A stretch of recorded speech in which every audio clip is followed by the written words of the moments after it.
Assalamualaikum warahmatullahi wabarakatuh. Apa kabar anak-anakku?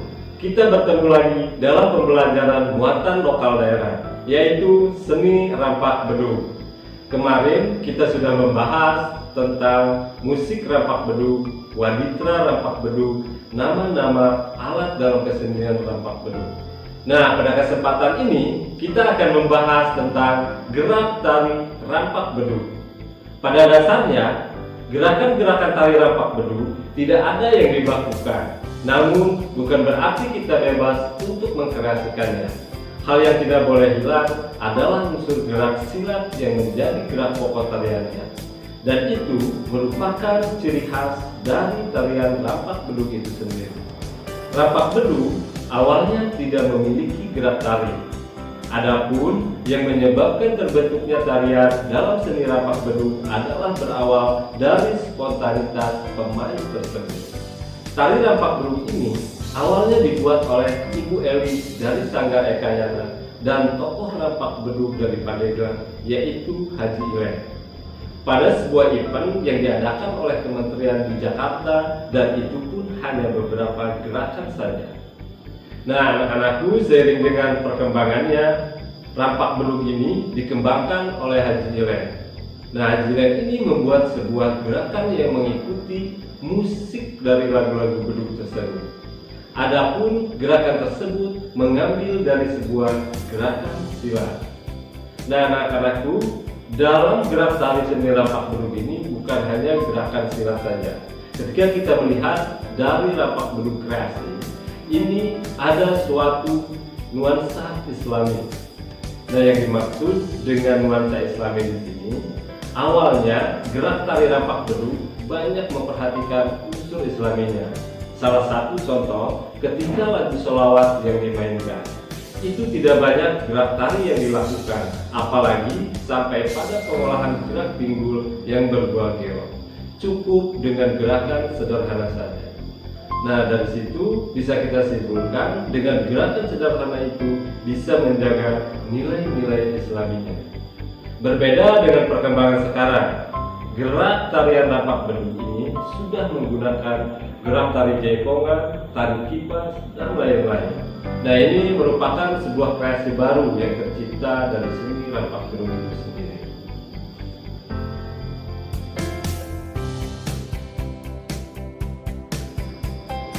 Itulah anak-anakku sekilas tentang bagaimana terciptanya tari seni rampak bedug. Nah, anak-anakku, Bapak tadi sudah berbicara tentang kreasi rampak bedug. Nah, perlu kita ketahui di sini, kalau kita menggarap sebuah kreasi rampak bedug, di sini harus ada interaksi dengan rampak bedug tersebut. Memukul bedug menjadi hal yang tak kalah pentingnya dalam sebuah pertunjukan rampak bedug. Memukul bedug dilakukan bersama-sama atau serempak. Nah, itulah yang menjadi keindahan dalam pertunjukan seni rampak bedug itu sendiri. Setiap akan melakukan kreasi dalam tari rampak bedug, gerakan memukul bedug tidak boleh hilang. Artinya, dalam setiap penampilan rampak bedug diusahakan selalu ada interaksi antara penari dan bedug besarnya tersebut. Jangan sampai bedugnya ditinggalkan atau tidak dieksplor, yang muncul hanya tariannya saja. Kalau seperti itu, secara otomatis ciri khas dari pertunjukan rampak bedug itu hilang dan tidak ada perbedaan dengan tarian-tarian yang sudah ada. Bahkan bisa jadi bedug hanya menjadi sebuah properti atau hiasan panggung saja. Anak-anak, dalam seni rampak bedug ini terdapat struktur gerak yang harus diperhatikan. Dalam penggarapan, suatu karya tari tidak akan terlepas dari istilah koreografi. Yang dimaksud dengan koreografi itu adalah pemilihan dan pengaturan gerakan-gerakan yang menjadi sebuah bentuk tarian. Dalam penyajian seni rampak bedug ini mempunyai keunikan tersendiri. Biasanya, kalau kita melihat tarian-tarian lain, bentuk penyajiannya kebanyakan hanya pengolahan gerak tubuh saja dan pengolahan properti. Tetapi dalam tari rampak bedug ini, penari tidak hanya mengolah gerak tubuh, melainkan mereka juga sambil bermain musik. dengan mengolah pola tabuh pada bedug besar. Nah, banyak sekali gerakan dalam seni rampak bedug ini yang menjadi ciri khas, dan biasanya gerakan ini akan selalu ada dalam sebuah pertunjukan rampak bedug. Ya, seperti gerakan satrok, gerakan seru, kombinasi, dan gebrak. Biasanya gerakan-gerakan ini digunakan dalam struktur gerak lagu bulur. Anak-anakku, untuk mengetahui bagaimana gerakan-gerakan tersebut, kita simak video berikut ini.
Itulah anak-anakku contoh-contoh gerakan yang mempunyai ciri khas dalam seni rampak bedug.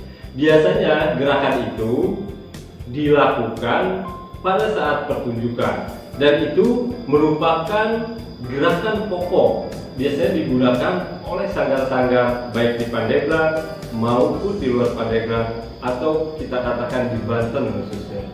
Nah, anak-anakku, perlu kita ketahui bahwa sanggar-sanggar yang ada di Banten ini mempunyai ciri khas tersendiri dalam pengolahan atau penggarapan seni rampak bedug ini. Nah, berikut kita simak video dari beberapa sanggar yang ada di Banten.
Anak-anakku, itulah penampilan-penampilan seni tari rampak bedug dari berbagai sanggar yang ada di Banten. Setelah melihat video tersebut, kalian bisa memahami bahwa perkembangan seni tari rampak bedug itu jauh lebih pesat. Nah, perkembangan seni rampak bedug ini dipertunjukkan bukan hanya di Banten saja dan di Indonesia. Seni rampak bedug ini sudah dipentaskan di Asia dan di Eropa oleh sanggar-sanggar tertentu yang ada di Banten.